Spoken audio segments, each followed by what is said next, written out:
ज्या वेळेला समोसा खाण्याची इच्छा होते त्यावेळेला आहे ना दोन विचार मनामध्ये येतात. एक तर त्यामध्ये मैदा असल्याने अनहेल्दी आहे, शिवाय तेल कोणतं आणि कसं वापरलं गेलं असेल असा प्रश्न तर पडतोच. दुसरा विचार म्हणजे एवढं अनहेल्दी खाऊनही भरपूर पैसे मोजावे लागतात, ती गोष्ट वेगळीच. एका समोस्यामध्ये तर काही पोट भरतच नाही.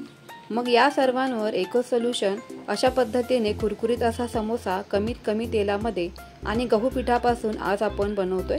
अगदीच पटकन हा समोसा घरच्या घरीच बनवून तयार होणारे, शिवाय पोटभरीचाही असणार आहे. नेहमीप्रमाणे रेसिपी अगदी साधी, सरळ आणि सोपी असणारे, त्यामुळे तुम्हालाही नक्कीच आवडणार आहे. म्हणूनच व्हिडिओला एक लाईक नक्कीच करा. चला तर पटकन वेळ न घालवता सुरुवात करूयात. नेहमीचे रोजचे आपण जे गव्हाचं पीठ भिजवतो चपात्यांकरिता, तसंच इथे आपल्याला अगदी घट्टसर असं इथे पीठ भिजवून घ्यायचं आहे. व्हिडिओ खूप मोठा होऊन जाईल, त्यामुळे इथे पीठ भिजवण्याचा काही व्हिडिओ मी घेतला नाही. आता आपल्याला हे जे मटार आहेत ना, मस्त असे वाफवून घ्यायचे आहेत. वाफवून घेताना पाण्यामध्ये थोडंसं मीठ घालायचं, म्हणजे मटारचा रंगही बदलत नाही.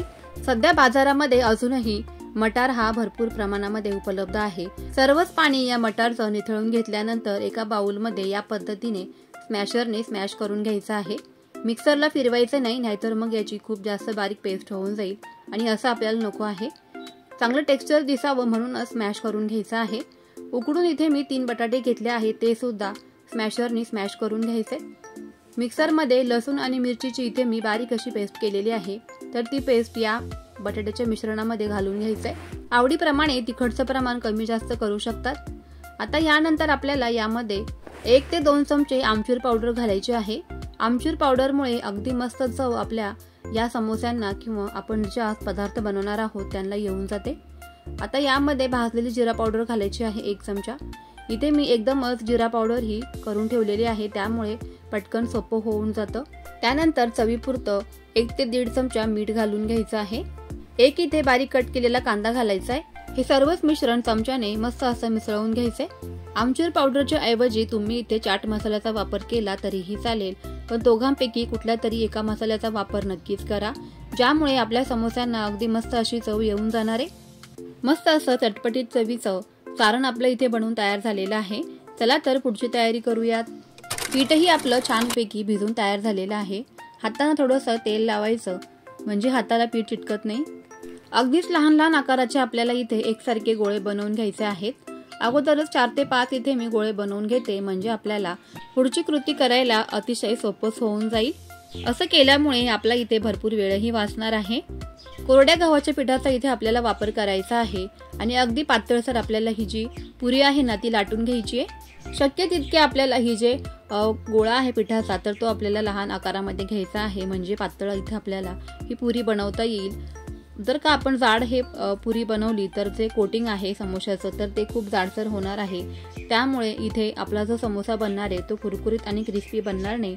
म्हणूनच शक्यतो जितकं पातळ बनवता येईल वरचं कोटिंग तितकं हे पातळ बनवावं. आपण जे मटार आणि बटाट्याचं सारण बनवलेलं होतं तर ते या पिठामध्ये घालून घ्यायचं आहे आणि ज्या पद्धतीने आपण पुरणपोळी बनवतो अगदी त्याच पद्धतीने आपल्याला हे जे वरून पीठ आहे ना ते असं पद्धतीने बंद करून घ्यायचं आहे आणि हातावरती हे पीठ असं गोल गोल करून घ्यायचंय, म्हणजे मग त्यातून सारण बाहेर येणार नाही. अगदी सारख्याच पद्धतीने इथे आपल्याला सर्वच जे हे गोळे आहेत ना ते बनवून घ्यायचे आहेत. बनवायला इतकी सोपी पद्धत आहे ना, शिवाय चवीला तर अप्रतिमच लागतात. तुम्हाला इथे मी आणखीन एक पद्धत दाखवते.